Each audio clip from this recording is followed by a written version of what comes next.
What's happening, everybody? Welcome into a brand new episode of Crossed Up. Anthony Sanfilippo's here. I'm Bob Wankel, and we are less than a week away, finally, from the start of Philadelphia Phillies 2024 regular season. We're going to get Zach Wheeler. We're going to get Spencer Strider. And Anthony, that kind of gets me juiced up. You've been listening to us the last couple of weeks. I keep coming on here and going, this has been a long time down in Clearwater.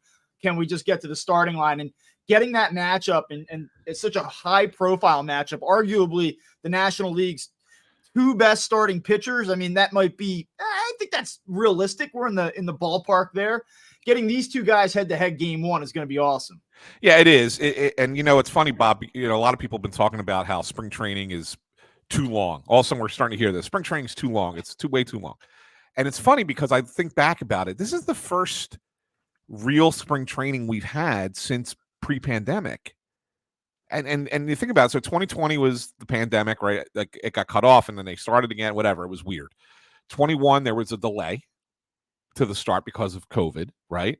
22 was the lockout, right? They weren't ready to start. So it was kind of a weird spring training year that year. Last year was all broken up by the World Baseball Classic. So you had so this is the first real spring training since before the pandemic. And so everybody thinks it's, oh my God, it's so long. And it feels long because, we've been talking about it for 7 weeks.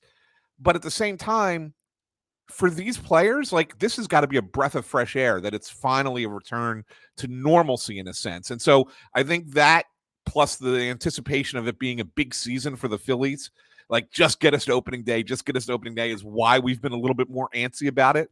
But yeah, next Thursday is going to be as close to a playoff atmosphere for an April baseball game as you'll find in baseball. I don't know if there's another matchup scheduled for next Thursday in baseball that will have as many eyeballs on it as Braves Phillies. I absolutely agree. Certainly there is a feeling like that this year the Phillies should reach the playoffs, can compete for a division title. And listen, there are a lot of things that we can get into today, and I want to get into. We need to go back out to center field and talk about Johan Rojas, and we need to talk about what we've seen or not seen from Taijuan Walker. There are things to sort of wrap up here down in Florida, but I do want to quickly sort of look ahead and talk a little bit about this season and get into the regular season finally. And JT Realmuto said it this week. Rob Thompson's been asked about it. Kyle Schwarber's been asked about it. And it's, hey, the regular season, does it matter more? Is it time for you guys to take a step forward and win this division? It's something that you and I have sort of talked about a little bit here. You want to see the Phillies compete. And I think for me, they've proven that they don't need to win the division, and that is all fine and well. But I still kind of just go back to this idea that it would be a hell of a lot nicer if they did. And I know that it can disrupt your rhythm. I know you can get put on ice. You can let another team come in with momentum. I hear all of it. We watched it unfold the last couple of years with Atlanta. I still would rather win a division and put myself in the best possible situation entering the postseason. I'll agree with you too on part of it. And that is that I think if you win the division, if you come out here and win this division, not only have you proven the last 2 years that you can beat the Braves in the playoffs, but now you're proving that you could beat the Braves in 162 games. And it really puts a little bit of doubt in that Atlanta head, right? I mean, they're coming out oh, we got to get back at the Phillies. We got to get back at the Phillies. And that's a big thing for them. But then if you come out and beat them in the division, that gives you just another little bit of psychological leverage over that team. That said, I don't feel like it's a mandatory thing. It would be nice. I agree with you. It would be nice, but I don't want them. I just don't want it to be like it's been the last 2 years where they're out of it in May and we're talking about the wild card. I don't think it's mandatory that they. I agree. Right. I don't think it's mandatory that they win the division. I'd like to see them do it, obviously, right. But I think it's mandatory to compete for the division. Yes. At some point, I'm sorry, I'm willing to lay the odds that you can't get your doors blown off in a division race 3 consecutive years. Yeah. I mean, it's almost like the guy gambling. I got to be right sometime. I will go back to the well on this one. You can't keep getting your doors blown off and expect to replicate that formula of, yes, you were 15 games better than us, but man, we're the team with the balls. We're the team with the moxie. We're going to show you and I wouldn't put it past them to do it again, but show me a little bit more. Don't concede it the 6th or 7th week of the season this time. Yeah, that's the one thing I want to see different. Like I don't want to go through the same rigmarole where April's mediocre, May they fall apart, and then okay, we flipped to June, now we can play baseball. Because that's 2 months of aggravation that we don't need. Right? I mean, that really is ultimately what it comes down to. So that's where I agree with you. It has to be competitive from day one. And that's why I think it's really important that you get off to a good start, like against the Braves. And I think that it's important that you have your best 26 in those games. Although I'm not convinced that that's going to be the case, but I think it's what you want for that series. All right, that's a good segue here. We're going to talk about next week the predictions, team MVP, what's going to go right, what's going to surprise you, both good and bad, how we see this whole thing shaking out. We're going to do all of the season preview stuff next week. Today, though, we do have to tie up some loose ends here, and so you talk about going north with your best 26 players. I guess this conversation has to start with and stop with two different red flags right now. And one is in center field and Johan Rojas and what's happening out there and his lack of production at the plate this spring. And then the other comes in the, I guess, number 4 spot of the starting rotation in Taijuan Walker, who was a disaster against the Orioles the other night. And there's some nuance to this stuff. There's some details. It's not just look at the box score or look at the overall stat lines and make a conclusion, but it hasn't been great for either of these guys. And these were really the two players coming in. If we would have, if you rewind and go back 6-7 weeks ago, you say, like, who are you looking at? Who do you need to see have a decent spring to make you feel better? I think these two guys are at the top of the list, and nothing that has transpired here has really evoked any confidence at this point. No, it hasn't. And I'm starting to worry that they're going to bring both these guys north, and it's going to come back and bite them a little bit. Look, there's no doubt that you can bat Johan Rojas 9th in your lineup, rely on the other 8 guys to be your offensive guys, and he makes up for what he lacks in offense with his tremendous defense in center field. There's no doubting that. There's no questioning that. That's fine. The reality of it is, though, is that he needs to be able to get on base more than what he has in the spring. Now, they've told him in spring, don't worry about the numbers. So part of that has to be that. We can't sit here and just look at the numbers and say, he's been awful, this guy shouldn't be starting in center field. They look at it a little bit more with a little bit more detail. They're seeing improvement in his approach and the way he's swinging the bat, using the lower half, trying to get it synced up. Kevin Long he's said in a couple interviews he has seen that, and I don't think he's lying to everybody. I don't think he's just blowing smoke just because we're going to bring him up there, so we want you to think we're seeing something that you're not, right? Like I don't think that that's what they're doing. I think that they're being honest about it. But I also think Dave Dombrowski and Rob Thompson have been honest about it as well in saying that we have to do what's best for the player. And usually when you hear somebody say that, an executive say we have to do what's best for the player, they're usually saying they need a little bit more time in the minors. We will bring this guy back, but we need to get him right. And we don't want it to hurt us to start the season. So I'm at a 50-50 right now, Bob. I'm not certain. Like a couple weeks ago when we were talking about this, I was convinced that he wasn't making the opening day roster, right? I was convinced that I had seen enough in Florida that he was not the guy that's going to start the season. He was going to go down to the minors. They were going to start with the other guys. But then you start hearing some things in the last few days make me think maybe he is going to be on this roster. And I'm not sure that that's the right move when you want to go out and jump out to a good start, especially against Atlanta. Yeah, so Rob Thompson recently, earlier this week, actually was talking about it and said, we've asked him to make some pretty drastic changes to his swing. We've seen those improvements. It's taken some time. The results haven't quite come yet, but there's a lot of positives that we feel really good about some of the changes that he's been asked to make, his ability to adapt to them. Okay, great. That's awesome. I believe that. I think that the Phillies do a pretty good job in the way that they message things, whether it's Rob Thompson or it's Dave Dombrowski. Like, you sit down with these guys And it's not a lot of fluff and bullshit. Like, they're not direct. They're not always going to give you every detail of the plan or always open the door to their exact line of thinking. But I think for the most part, I don't want to say straight shooters, but I think that they give you a lot more insight than a lot of other executives in sports give. Yes. And so I think you have to at least take most of what they say at face value. So when I hear them compliment the work that Johan Rojas has done, I say, okay, like, great. I think that there's some sincerity in those words. And that's all fine and well. But again, it's about expectation and it's about where this team's at. This isn't the 2015 Phillies. This isn't the 2017 Phillies. This is 2024 Phillies. We're talking win the NL East, go out and swing with the likes of the Dodgers and Braves, compete for a World Series. My question to you is, if they elect to bring him north, let me start over. If they bring him north, what exactly is the impact of that if he bats ninth and hits 180 for them and has a 220 on base percentage? Like, the idea is that he can run around and play superior defense, and it doesn't matter if he hits or not. So what if he gives you nothing offensively in center field for the first month of the season? And that way the Phillies can say, we're going to do right by the player, as you said. We gave him a chance. It didn't materialize in March. It hasn't materialized in April. Now we're going to send him down. Like, do you think that the Phillies are going to cost themselves 3 games by playing Johan Rojas in center field every day and letting him hit ninth and struggle? Like, is it really that big of a deal, I guess, is what I'm asking you. No, I don't think you can cost yourself that many games that quick, right? I mean, so that's part of it too.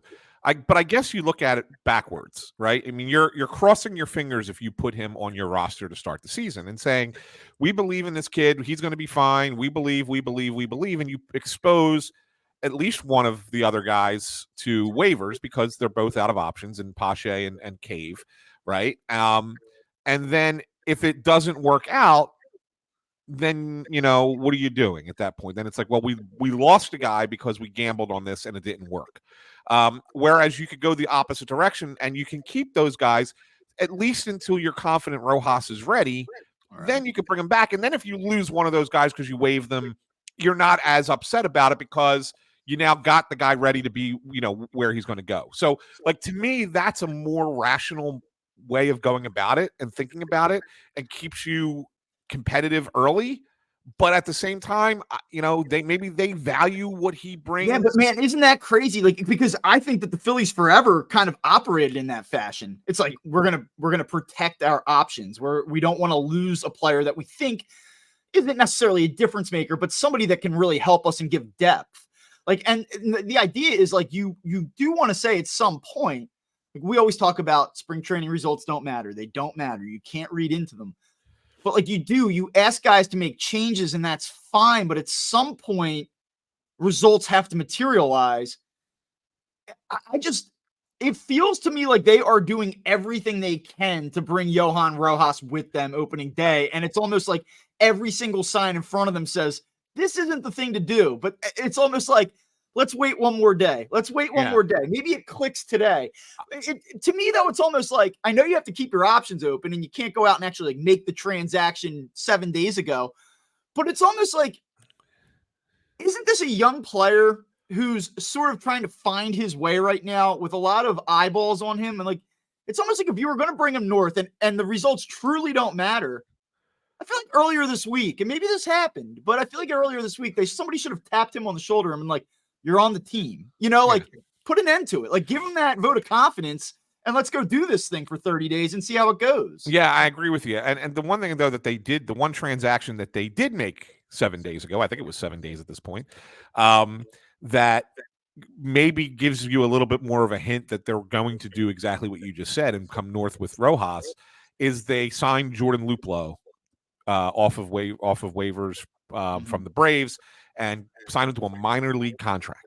And that's important because this is a veteran player who's been around the majors, who's signed a minor league deal.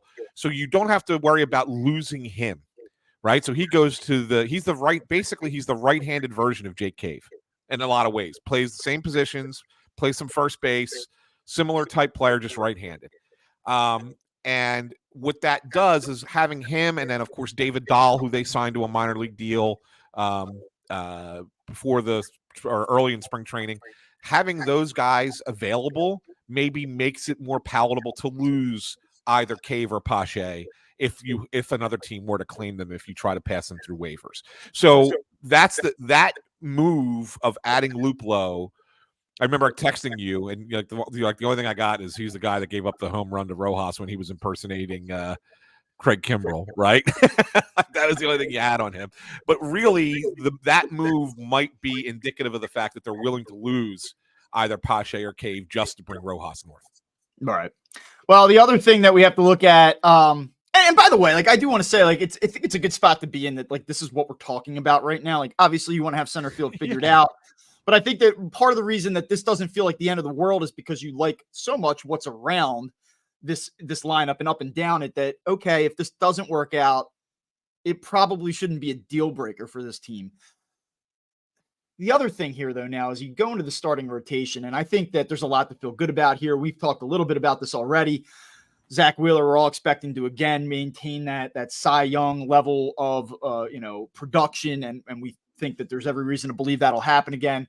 I expect Aaron Nola to be better than he was a season ago. We can get into why and all of that maybe next week, but again, I feel pretty confident about where he's at right now. Some of the adjustments that he was able to make, I think both mentally and then from a mechanics standpoint as the year progressed last season. Ranger Suarez finally has a full spring, seems to be on track. Great. He's been great. Everyone feels awesome about him. Awesome. Great. Good stuff. I think that right now all signs kind of have been pretty optimistic and positive around Christopher Sanchez. I know it's a little bit of a wild card, a little bit of an unknown, but there's really no reason to feel like that he's going to take some monster step backward right now. That brings us to Taijuan Walker. So go ahead, Anthony. Give me your initial thoughts on Taijuan Walker right now.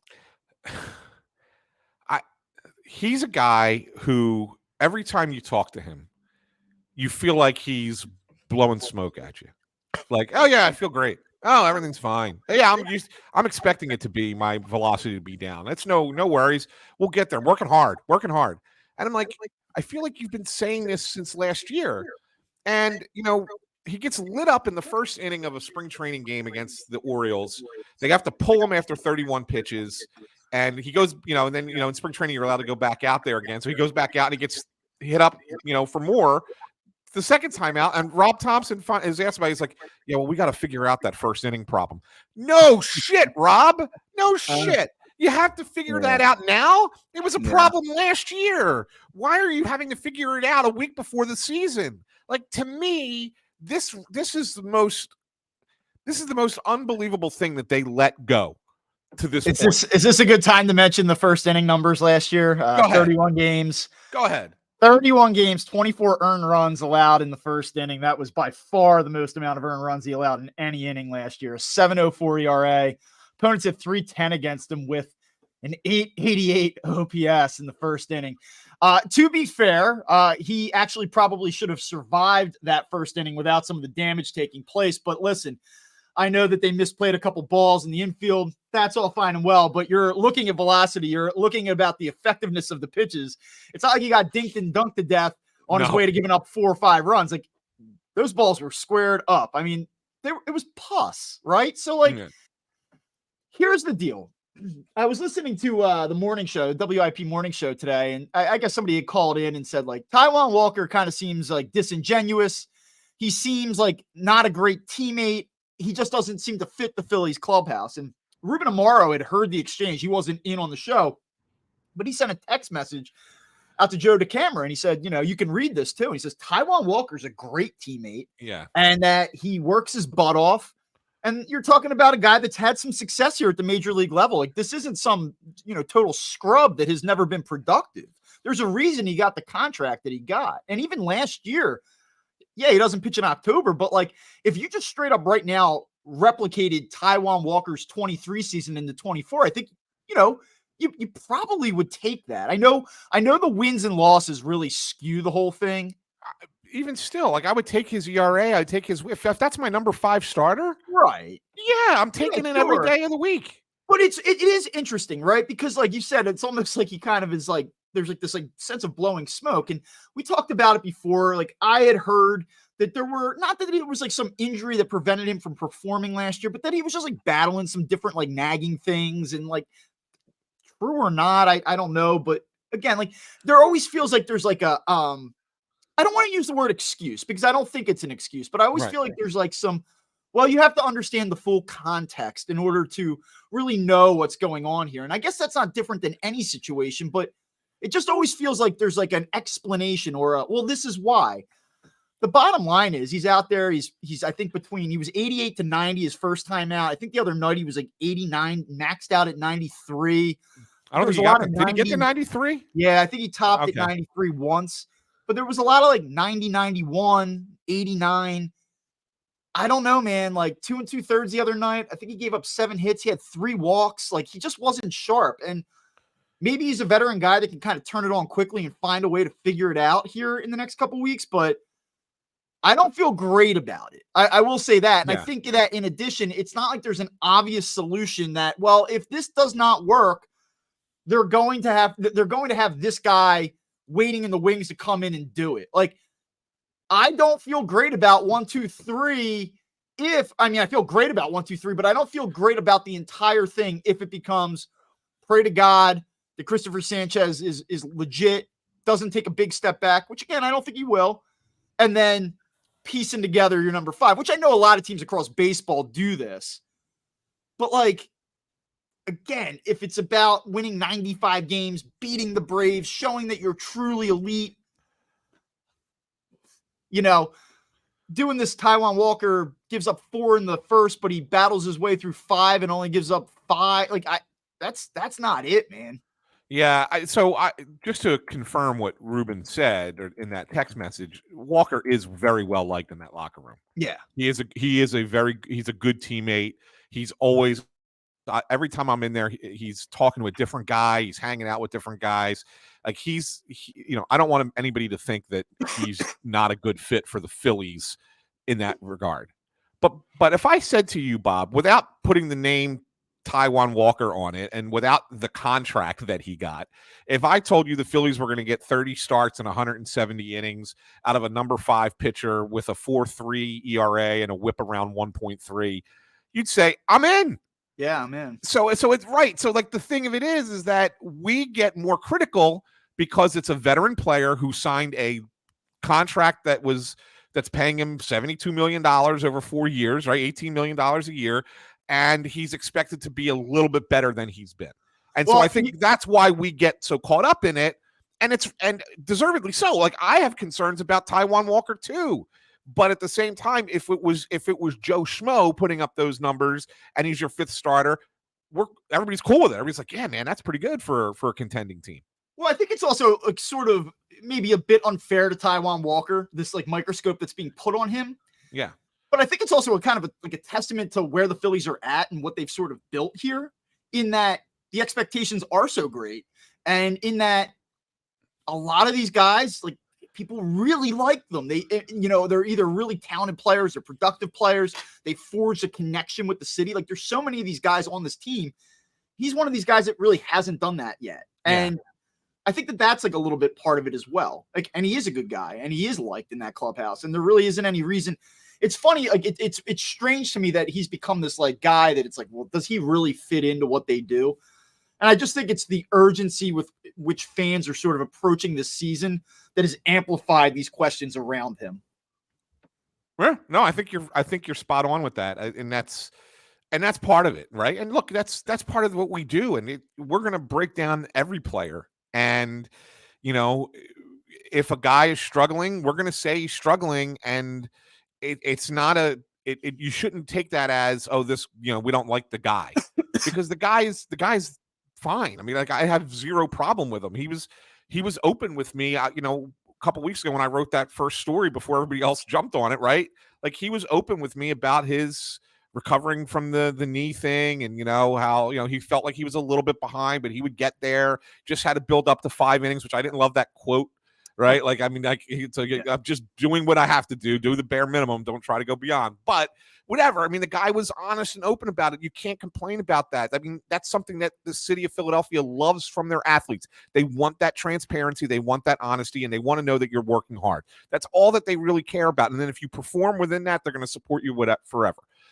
It just seems like we're in a vicious cycle with him where we have this expectation that he needs to be better than he is, and he probably should be, but he may not get there, and he's going to just be this.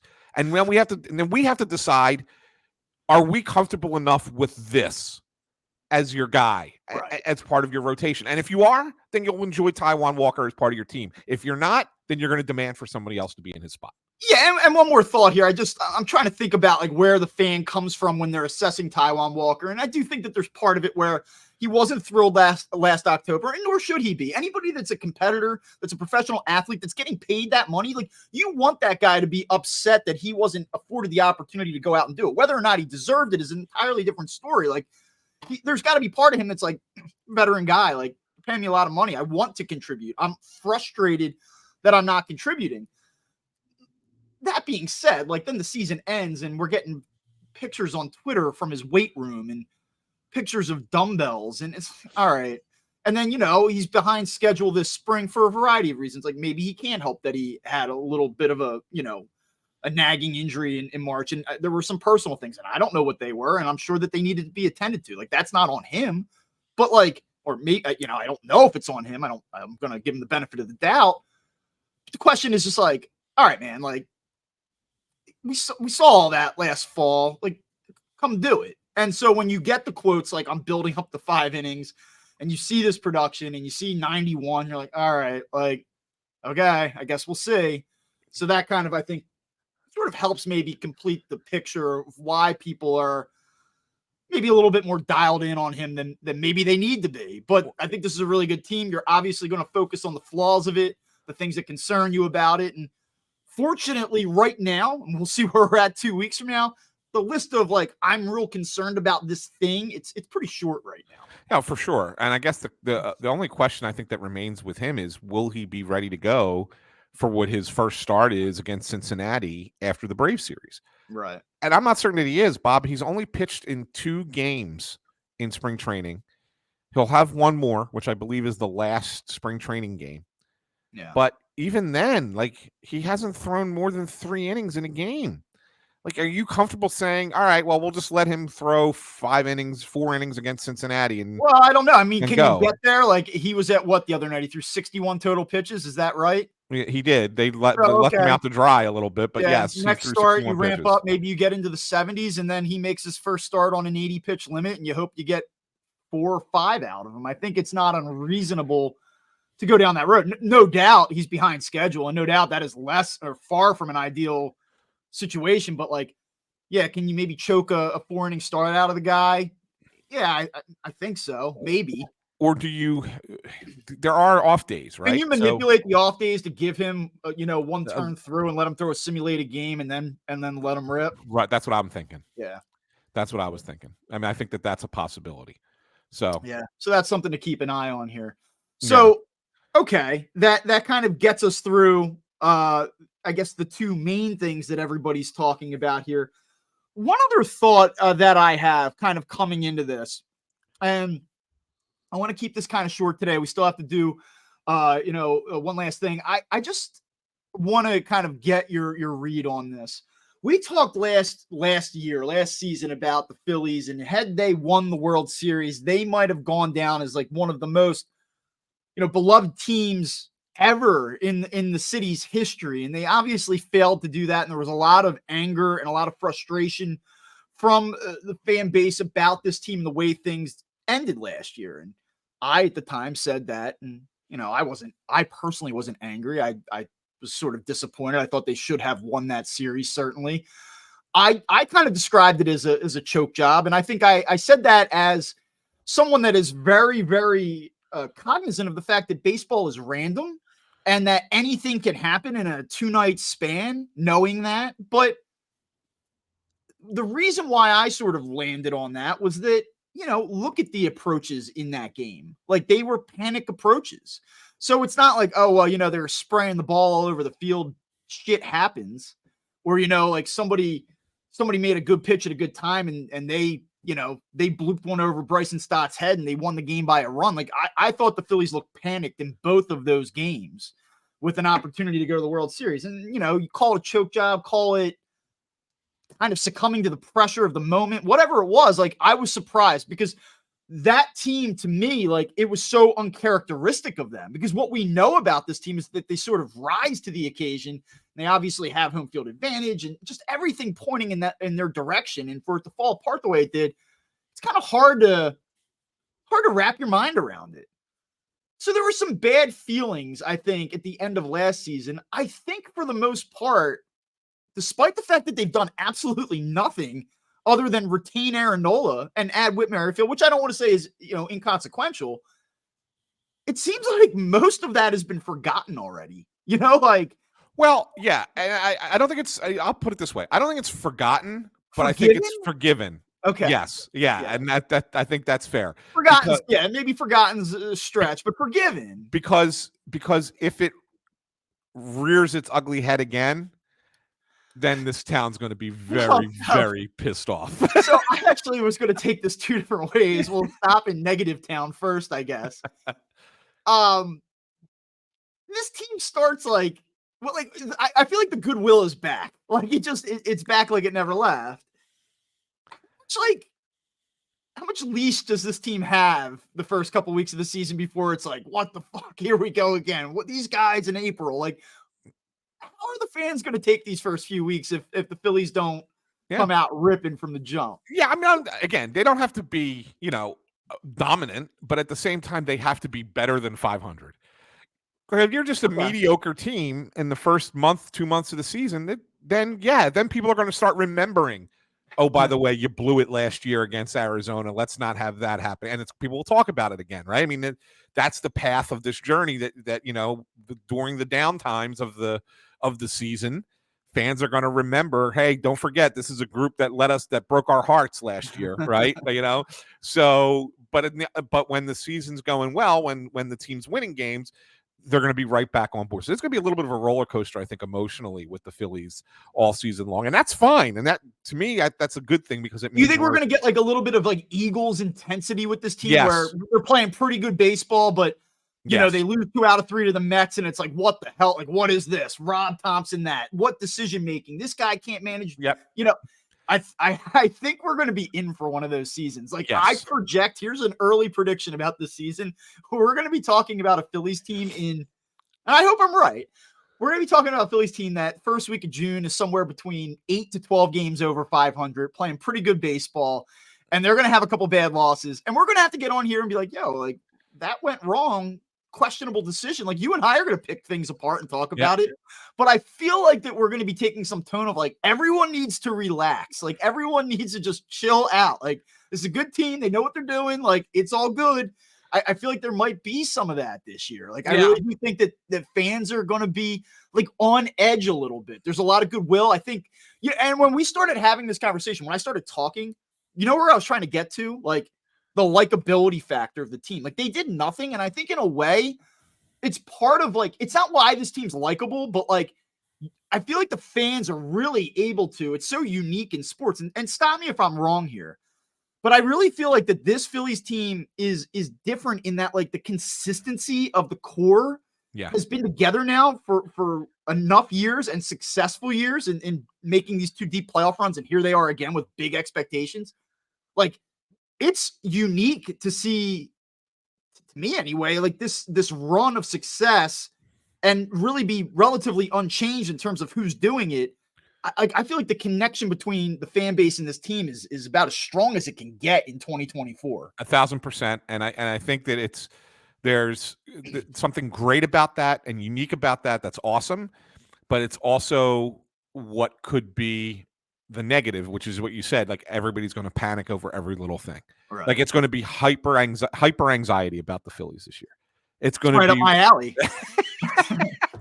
It's right up my eye. I just had a doctor's appointment today where like I was given some good news and the guy was like, "You good, man?" And I'm like, I just, I'm not, are you sure? Like it was like one of those. Like guys like, Jesus, man. That's great. That's great. Yeah. No, but that's the kind of thing. Like you have everybody bought in and people care and people are invested, and that's great, right? And so then when things are good, it's going to be a fun time down at that ballpark every night because of that, right? It's going to be reminiscent of what it was back in 08 and 09 and 10, right? Like that same thing. It's going to be just like that every night at the ballpark, and that's a great feeling for when you're going down there.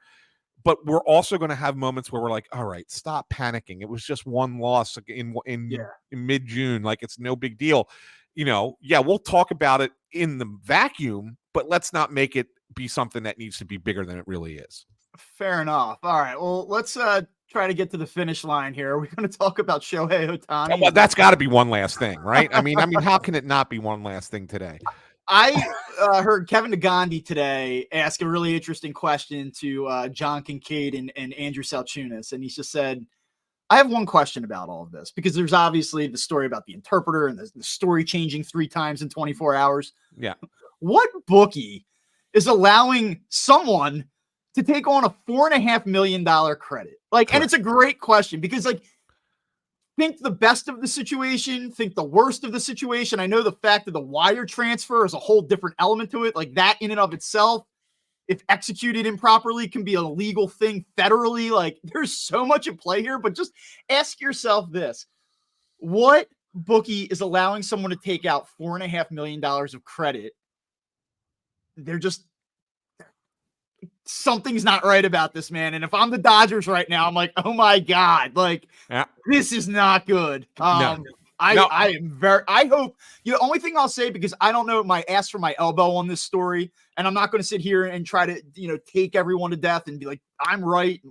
I'm not even a moral authority. Like, my entire business is tied up in sports betting. Like, that's how I make a living, is promoting these legal sports betting apps. But like, this isn't good. There's nothing good about this story. And I hope it doesn't go away. I really hope, and I don't think it will. Like, I don't think this is one that's going to get swept under the rug. Like, I hope that the Jeff Passons of the world, and I forget her name, who broke the story for ESPN and who's been doing the reporting. Yeah. She's done a great job, and I'm remiss that I don't have her name to give that proper shout out here. But like Tisha Thompson. Yeah, there you go. Perfect. Really good stuff. Like, I hope they keep grinding away on it, because like, this thing, they got to get to the bottom of this, and they got to figure out what the hell happened, man. Yeah, I agree. And I'm glad you brought it up, because I was going to say the same thing. Like, there is no bookie on earth who would give that line of credit to a regular guy. Like, what's your job? Yeah. Yeah. Like, I mean, you might get, like, that guy might get a little bit more than the average Joe, because where, who he is and where he works, right? Okay, we'll give you a little, but you're not getting $4.5 million. Yeah, was Diego getting a $4.5 million credit limit last year? Like, I don't think so. I don't think so. That's the thing. And I'll tell you something else. As someone who many years ago, one time in my life, had to do a wire transfer, right? I think that the transfer at the time was like $2,000. It's hard to do a wire transfer. It's the vetting that has to get done to make a wire transfer happen. There's, in my mind, I don't know how it's conceivable that the person who has the bank account that money is coming out of is not involved and knowing where the money is going and what it's for, et cetera, et cetera. Like, it blows my mind that could even be suggested. And the worst thing you can do is look at circumstantial evidence and use it to condemn somebody. I don't think that's fair, generally speaking. But when you look at the details that are still emerging of this story, and then you see the body language and communication between Ohtani and the interpreter on Wednesday morning, you're like, this is kind of already out there. Like, they know the details of this story are starting to come out. Like, this does not look like a guy that's angry about someone stealing $4.5 million from him potentially. Like, it just doesn't look good. It doesn't add up. And without being accusatory, I would just say, like, it doesn't look like a good story, man. And I don't know what's going to happen. I guess without any more like really hard factual damning detail, like, I'd say, like, it still feels to me like a long shot that Shohei Ohtani is going to be suspended for a year. But like, man, like, this does not look to me like a Nothing to see here type of Right. story. Yeah, baseball isn't not going to be able to sweep this one under the rug. Yeah. So hell of a start for the Dodgers, huh? Because Yamamoto had his first start too, and how'd that go? Are we willing to chalk that up to it was 1 inning and 1 start and don't sweat that too much? I mean, everyone in baseball drooled all over this guy, and the Phillies wanted him hard, and we can't. There's no world in which all the scouting was that far off, right? No, I mean I don't think so. But I mean, again, he struggled in his first spring start and then kind of figured things out. I just wouldn't put too much into it, but you're right, man. You're absolutely right. Hell of a start for the Dodgers here, 2 games in. couldn't happen to a better team. The only team I would laugh more at would be the Mets if that happened to the Mets. Yeah. I wonder what the Angels are thinking right now. Like, I know. all right, yeah. The Angels like, woo, got off that. You don't have to worry about that now, right? Well, there you go. Although, all right. Although some of that stuff took place while he was with the Angels. Yeah, so. I'm sure that they're going to have some inquiries coming their way too. Yeah, probably. Probably. Yeah. I just wouldn't want to be tied to that contract at the moment. Maybe it's all good, and we'll all kind of look at this and say like, oh, all right, wasn't him, but I don't know, man. Unreal. All right. Well, that will do it for the latest episode of Crossed Up. Anthony and I will be back on Monday. And I think we're going to go Monday, Wednesday next week, if I had to guess, ahead of the Phillies season opener against the Braves on Thursday afternoon at Citizens Bank Park. You can check us out on YouTube. You can check us out on Spotify, wherever you get your podcasts. And we will talk to you then. See you later.